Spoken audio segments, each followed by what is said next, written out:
مفتی سلطان کے بیانات کے لیے مفتی سلطان آفیشل کو سبسکرائب کریں۔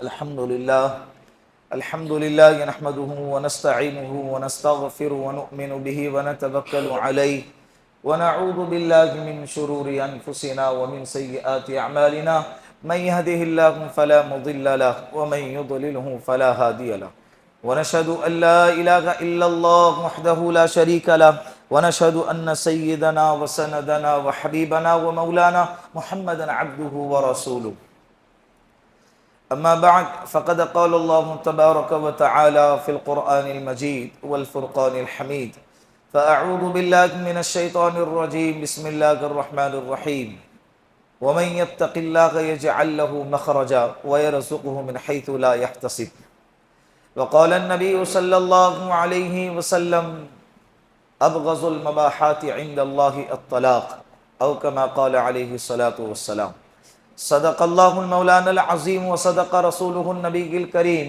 ونحن على ذلك من الشاهدين والشاکرین والحمد للہ رب العالمین۔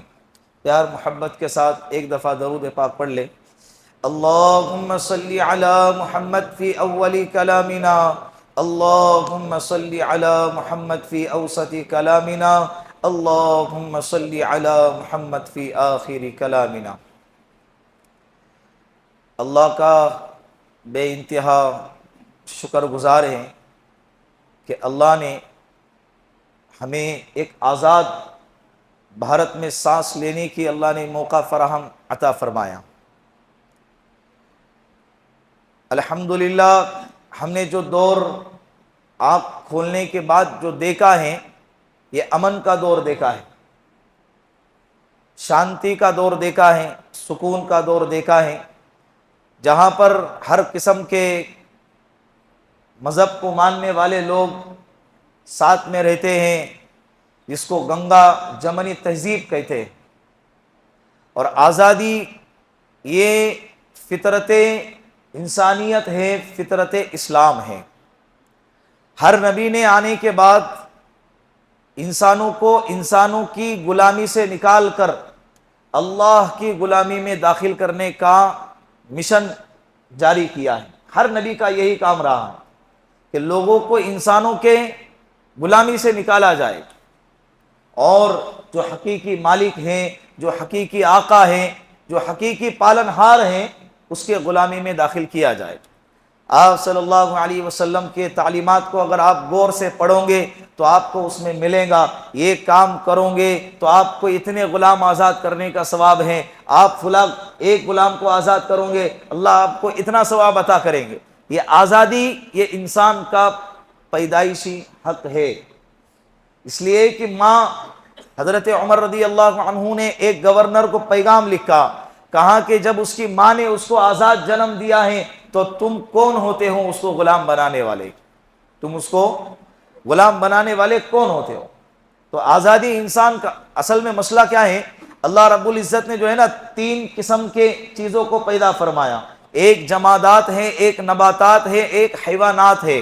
جمادات کہتے ہیں پتھروں کو، جمی ہوئی چیزوں کو، جس کے اندر نہ بڑھنے کی صلاحیت ہے اور نہ کچھ شعور، احساس، عقل، فہم، سمجھداری کی کوئی چیز اس کے اندر موجود ہے، جس کو ہم پتھر کہتے ہیں، یہ بھی اللہ کی بنائی ہوئی چیز ہے۔ اور دوسری چیز نباتات ہے، جس کے اندر بڑھنے کی تو صلاحیت ہوتی ہے لیکن سوچنے سمجھنے کی صلاحیت اور اپنے خیالات کے اظہار کرنے کی صلاحیت اس میں نہیں ہوتی، جس کو ہم پیڑ پودوں سے جانتے ہیں۔ یہ پیڑ پودے یہ نباتات ہے، کیا ہیں؟ تو یہ 2 مخلوق اللہ کی ایسی ہیں کہ جن کو کسی چیز کا اختیار نہیں، یہ ان کو اگر آپ جہاں پر بھی گاڑوں گے یا ان کے بیج کو بوؤں گے تو وہ آپ کے سامنے احتجاج نہیں کریں گا کہ بھائی مجھے یہاں پر کیوں دفن کیا، مجھے یہاں پر کیوں گاڑا، مجھے یہاں نہیں اگنا ہے، مجھے کہیں اور لے جا کر اگا دو۔ یہ اس کے اندر اللہ نے یہ مزاج پیدا نہیں فرمایا ہے کہ وہ اپنی چیزوں کا اظہار کرے، اپنی چیزوں کا مطالبہ کرے۔ پتھر ہیں، آپ اس کو کہاں بھی فٹ کریں وہ آپ کے فٹ کرنے پر راضی ہے، وہ اپنے منشے کا کبھی اظہار نہیں کرے گا، اللہ نے یہ صلاحیت اس میں پیدا نہیں فرمائی۔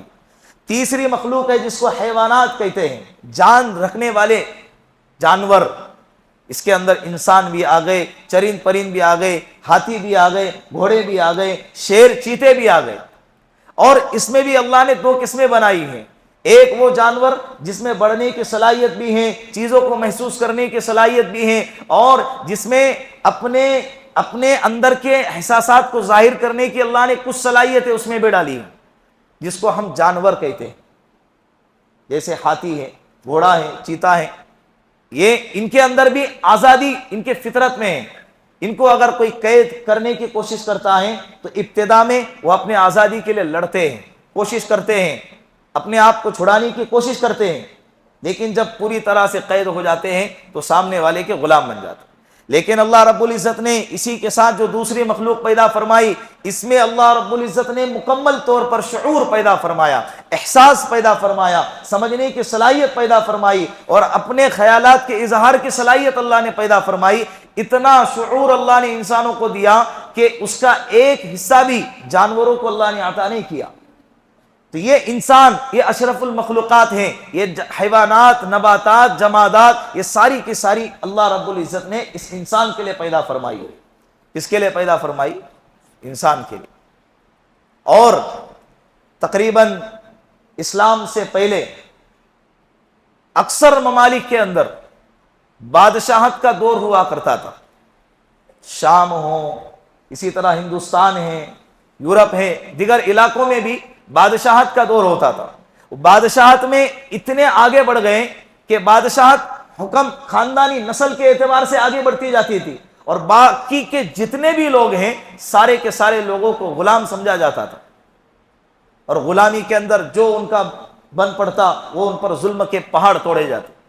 اللہ رب العزت نے اسلام کی تعلیمات سے نوازا، آپ صلی اللہ علیہ وسلم نے امت کو انسانوں کی غلامی سے نکالا، انسانوں کی غلامی سے نکالا، آزاد کرنے کی ترغیب دی، لوگوں پر انصاف کی ترغیب دی، ظلم کرنے سے منع کیا، ایک دوسرے کے حقوق بتلائے، شوہر کو بیوی کا حق بتایا، بیوی کو شوہر کا حق بتایا، حاکم کو محکوم کا حق بتایا، محکوم کو حاکم کی کس طرح کی کس معاملے میں اطاعت کرنا ہے یہ اس کے حقوق بتلائے۔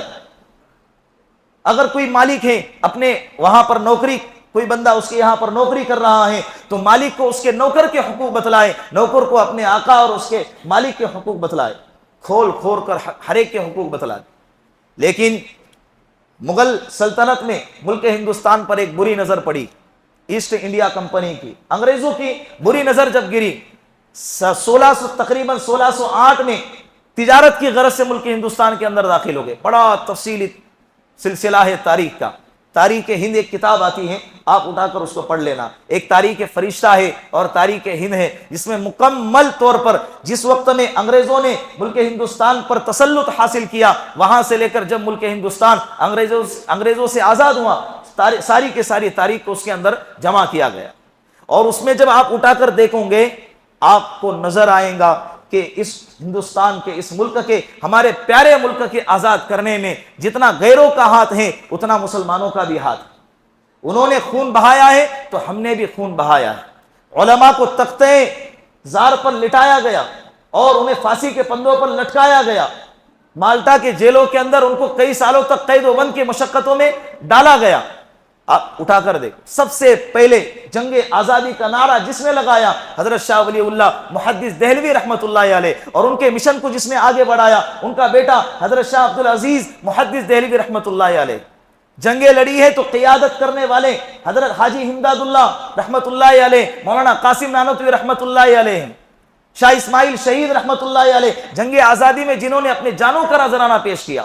کئی مجاہدوں نے، اشفاق اللہ خان جنہوں نے اس ملک کی خاطر اپنے جانوں کا نذرانہ پیش کیا۔ ہمارے مجاہدین نے ہمارے اس ملک کے لیے اپنے خون سے اس ملک کو سینچا ہے، خون سے اس ملک کی آزادی کے جنگوں کو لڑا ہے۔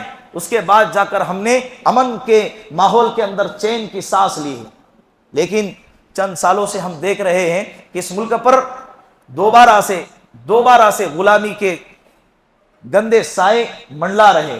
کچھ لوگ ہیں، سارے کے سارے نہیں، کچھ لوگ ہیں جن کی گندی سیاست کی وجہ سے اس ملک کے امن کو برباد کیا جا رہا ہے چند لوگوں کے خاطر. صرف مسلمان نہیں، اس میں اور دیگر مذاہب کے لوگ بھی ان کے ظلم کے شکار ہوتے جا رہے ہیں. میرا آج کا جمعہ کا موضوع یہ نہیں ہے، لیکن آج کا دن آزادی کا دن ہے. یہ آزادی کو کچھ لوگ ہیں جو چھیننے کی کوشش کر رہے ہیں. صرف مسلمانوں کی بات نہیں کر رہا، اور بھی لوگ ہیں جو ان کے گندی سیاست کی وجہ سے غلامی کے شکار ہوتے جا رہے ہیں. ان کے سروں سے چھتوں کا سایہ چھینا جا رہا ہے، ان کو بے روزگار کیا جا رہا ہے، ان کو پڑھائی سے بے دخل کیا جا رہا ہے. کئی ایسے اسٹیٹ ہیں جہاں پر اسکولوں کو آئے دن بند کیا جا رہا ہے. دوبارہ اس ملک کو غلامی کی طرف تیزی کے ساتھ ڈھکیلا جا رہا ہے. آج اگر سارے کے سارے مل کر جس طرح سے انگریزوں کے خلاف سب کے سب اکٹھا ہو گئے تھے، متحد ہو گئے تھے، آج اگر سب لوگ متحد اگر نہیں ہوں گے تو دوبارہ یہ وقت دور نہیں ہوگا کہ یہ ملک دوبارہ غلام بننے کے لیے تیار ہوگا. اللہ رب العزت سے ہم دعا کرتے ہیں کہ اللہ اس ملک کو بری نظر سے بچائے، اس ملک کے اندر امن، چین، شانتی اللہ پیدا فرمائے. اور یہ ملک اسی کے لائق ہے، اور یہ ملک کی جو شناخت ہے، جو پہچان ہے، جو تعارف ہے سارے ورلڈ کے اندر، اسی وجہ سے ہے کہ اس ملک ہندوستان کے اندر دیگر قسم کے مذاہب ساتھ میں رہتے ہیں، مل جل کے رہتے ہیں، اور اللہ اس کی خوبصورتی کو ہمیشہ باقی رکھے. ہمارا گزشتہ جمعہ کا جو موضوع ہے میں اسی کو آگے بڑھاتا ہوں. گزشتہ جمعہ کو میں نے کہا کہ آئے دن ہمارے ماحول، ہمارے معاشرے میں، سوسائٹی کے اندر میاں بیوی کے اندر آپس میں طلاق کا ریشو بڑھتا جا رہا ہے. اس کے کئی وجوہات ہیں. نمبر 1 وجہ میں نے بتائی تھی. سب سے پہلے تو تفصیلی گفتگو گزشتہ جمعہ کو یہ بات آئی تھی کہ طلاق یہ اللہ کو پسند نہیں ہے. طلاق یہ اللہ کو بولو پسند نہیں، اللہ کو بالکل بھی پسند نہیں ہے. لیکن شریعت نے اس کا طریقہ بتایا ہے. جب بات اندر داخل ہونے کی ہے اس کا طریقہ بھی شریعت نے بتایا ہے. جب بات باہر نکلنے کی ہے شریعت نے اس کا بھی طریقہ بتایا. اگر شریعت کے بتائے ہوئے طریقے میں اگر آپ اندر داخل ہوں گے اور نکاح کرو گے تو آپ کی زندگی سکون سے کٹے گی. اور شریعت کے بتائے ہوئے طریقے پر اگر آپ باہر نکلو گے، یعنی اگر جدا ہونا ہے، بعض مواقع رشتے ایسے ہوتے ہیں کہ ساتھ میں رہنا ناممکن سا ہو جاتا ہے، تو شریعت کے بتائے ہوئے طریقے پر اپنے منشے کے مطابق نہیں، ہمارے غصے کو ٹھنڈا کرنے کے لیے نہیں، سامنے والے کو ذلیل کرنے کے لیے نہیں، سامنے والے کو برباد کرنے کے لیے نہیں، شریعت کے بتائے ہوئے طریقے پر اگر جدا ہونے کی کوشش کرو گے تب بھی آپ سکون میں رہو گے. نکاح بھی مشکل نہیں، طلاق بھی مشکل نہیں، لیکن شرط یہ ہے کہ شریعت کے بتائے ہوئے طریقے پر. میں نے بتایا تھا کہ شریعت کتنی کوشش کرتی ہے کہ طلاق دو رشتوں میں نہ واقع ہو. سب سے پہلے کہتی ہے بیوی کو سمجھائے، شوہر کو سمجھائے، پھر بھی اگر نہ سمجھ میں آئے تو بستر الگ کرے، پھر بھی سمجھ میں نہ آئے ہلکی سی مار مارے کہ جس سے بدن پہ نشان نہ ہو، پھر بھی سمجھ میں نہ آئے تو کیا کریں؟ ادھر کے چار سمجھدار لوگوں کو بٹھایا جائے جس کو حکم کہتے ہیں، اور یہ فیصلہ کریں گے کہ سلجھانے کی کوشش کریں گے. اس کے بعد 5واں نمبر آتا ہے طلاق کا. وہ بھی طریقہ بتایا ہے کہ جب عورت پاکیزگی کی دنوں کو شروع کرتی ہیں اس میں ایک طلاق دے کے اس کو چھوڑ دیا جائے. پھر اس کے 2 فائدے میں نے بتائے. اگر عدت کے اندر احساس ہو جائے تو دوبارہ نکاح میں آ سکتے ہیں. عدت گزر گئی پھر دوبارہ احساس ہو گیا پھر دوبارہ نکاح میں آنا چاہتے ہیں تو نکاح کر کے دوبارہ اپنے نکاح میں اپنی زندگی کے ساتھ میں خوشی کے ساتھ زندگی گزار سکتے. جب فائدے ہی فائدے ہیں تو کیوں زبردستی کا نقصان والا راستہ تلاش کرنا ہے؟ بات سمجھ میں آ رہی ہے؟ اللہ آپ کے زندگی کے اندر بری نظر سے بچائے، آپ کے رشتوں کو اللہ تادیر باقی رکھے دنیا اور آخرت میں. لیکن میں مسائل ان گھروں کی بات کر رہا ہوں جن گھروں کے اندر یہ مسائل آئے دن پیش آتے. جھگڑا کرتے ہیں صبح سے لے کر شام تک، اور کبھی کبھی جھگڑے میں طلاق دے دیتے. طلاق بھی اتنا معمولی عمل نہیں ہے. طلاق دیتے ہیں پھر دوسرے دن اپنی نارمل زندگی گزارتے. غصے میں کہہ دیا، چل دیا نا، کیا ہو گیا؟ اللہ کے رسول صلی اللہ علیہ وسلم نے فرمایا قیامت سے پہلے میاں بیوی آپس میں زنا کریں گے. قیامت جب قریب آئیں گی تو سمجھ جاؤ اس وقت میں ایسا عمل جاری ہوگا معاشرے کے اندر کہ جس میں میاں بیوی آپس میں کیا کر رہے ہیں؟ ہے آپس میں میاں بیوی، لیکن کیا کر رہے ہیں؟ صحابہ نے عرض کیا یا رسول اللہ میاں بیوی کیسے زنا، وہ جب ملاقات کریں گے تو زنا کیسے ہوگا؟ اللہ کے رسول نے فرمایا 2 وجہ سے. ایک، یا تو شوہر یا تو بیوی دونوں میں سے کوئی ایک اپنے زبان سے ایسا بول دیں گی جس کی وجہ سے وہ ایمان سے خارج ہو جائیں گے، وہ اسلام سے نکل جائیں گے. جب اسلام سے نکل گئے تو دونوں میں سے ایک کا مذہب دوسرے سے جدا ہو گیا، اور جب مذہب جدا ہو جاتا ہے تو آٹومیٹکلی نکاح کیا ہوتا ہے؟ ٹوٹ جاتا ہے، لیکن ان کو خبر ہی نہیں ہے اور ساتھ میں وقت گزار رہے ہیں، ان کا آپس میں ملنا زنا ہے۔ دوسرے نمبر پر دوسری وجہ یہ بیان فرمائی کہ شوہر بیوی کو طلاق دے دیتا ہے، لیکن معاشرے کی شرما شرمی میں، شرمندگی میں لوگ کیا کہیں گے، سوسائٹی والے کیا کہیں گے، اتنے عرصہ گزارنے کے بعد آپ نے یہ فیصلہ کیا، 2 بچے 4 بچے ہیں، لوگ کیا کہیں گے، اس وجہ سے طلاق دینے کے باوجود ساتھ میں زندگی گزاری جا رہی ہے۔ تو ان کا آپس میں طلاق دینے کی وجہ سے رشتہ ٹوٹ چکا تھا، یہ پھر بھی لوگوں کی شرما شرمی میں ساتھ میں رہ رہے ہیں، ان کا آپس میں ملاقات کرنا یہ کیا ہے؟ بولو، زنا ہے۔ اس کے مسائل بھی معلوم ہونا ضروری ہے نا، ایسے ہی نہیں معمولی چیز ہے۔ بات کیا کرو، اپنے معتبر علاقے کے علماء سے پوچھا کرو، گھر میں ایسے ایسے مسائل پیش آئے، جھگڑے کی حالت میں یہ چیزیں ہو گئی میرے ہاتھ سے، کیا کرنا چاہیے؟ اور بھی غم ہے زمانے میں محبت کے سوا، راحتیں اور بھی ہیں وصل کے راحت کے سوا، طلاق کے علاوہ اور بھی ہے نا، جھگڑا ختم کرنے کے لیے، غصے کی تسکین کے لیے اور اپنے غصے کو نکالنے کے لیے طلاق کے علاوہ اور بھی چیزیں ہیں، اور چیزوں سے انسان اپنے غصے کو ظاہر کرے۔ لیکن طلاق کا جملہ یہ بزدلی کا جملہ ہے۔ کس کا جملہ ہے؟ بزدلی کا جملہ۔ یہ کیوں ہوتا ہے؟ اکثر و بیشتر شوہروں کی طرف سے ہی نہیں ہوتا ہے، بلکہ کبھی کبھار عورتوں کی طرف سے بھی ایسی حرکتیں یا ایسے مطالبے آتے ہیں کہ جس کی وجہ سے شوہر کو طلاق دینا پڑتا ہے، جس کی وجہ سے شوہر کو کیا کرنا پڑتا ہے؟ طلاق دینا پڑتا ہے۔ تو میں نے اس کی کئی وجوہات بیان فرمائی کہ گزشتہ جمعہ کو کہ یہ ہماری جو ابھی نئی نسل ہے رشتے کیوں نہیں نبھا رہی ہے۔ ایک وجہ بیان فرمائی کہ تعلیم، دین کی تعلیم سے ناشنا ہے۔ لوگ دنیاوی تعلیم تو بہت پڑھ لیتے، ڈاکٹر بن گئے، کلیکٹر بن گئے، انجینئر بن گئے اور آخری ڈگری لے لی، لیکن دین کے اعتبار سے کورے ہیں، دین کے اعتبار سے۔ اور دنیاوی تعلیم معاشرتی زندگی گزارنے کا طریقہ نہیں سکھاتی۔ دنیاوی تعلیم سوسائٹی میں کیسے آگے بڑھنا ہے، کیسی زندگی گزارنا ہے اور سکون والی زندگی کیسے گزارنا ہے، ایک دوسرے کے حقوق کو دیکھتے ہوئے ادا کرتے ہوئے کیسے گزارنا ہے، یہ دنیاوی تعلیم یہ ہمیں زندگی نہیں دیتی۔ یہ آپ کو صرف اور صرف مذہب اسلام میں ملے گا۔ تو نمبر 1 دینی تعلیم کی کمی ہے، جانو اسو پڑھو۔ طلاق کے بہت ساری کتابیں ہیں، نکاح کے بہت ساری کتابیں ہیں، اسلام کی تعلیمات پر ہزاروں لاکھوں کروڑوں کی کتابیں ہیں، آپ اس کو پڑھیں، خریدیں اور اس کو پڑھنے کی کوشش کریں۔ دوسرے نمبر پر سوشل میڈیا اور ڈیجیٹل دنیا کا اثر، دوسروں کی زندگی دیکھ کر اپنی زندگی کو کمتر سمجھنا، دوسروں کی زندگی کے چمک دمک کو، رونق کو دیکھی جا رہی ہے اور اپنی زندگی کے ساتھ اس کو کمپیئر کر رہے کہ دیکھو سامنے والی کیسے لباس پہن رہی ہے، میرے پاس تو اتنے کپڑے ہی نہیں ہے، سامنے والے کے گلے میں کیسا ہار ہے، اس کے کانوں پر کیسے قیمتی زیورات لٹکے ہوئے ہیں، میرے پاس تو میرا شوہر مجھ کو دیتا ہی نہیں ہے۔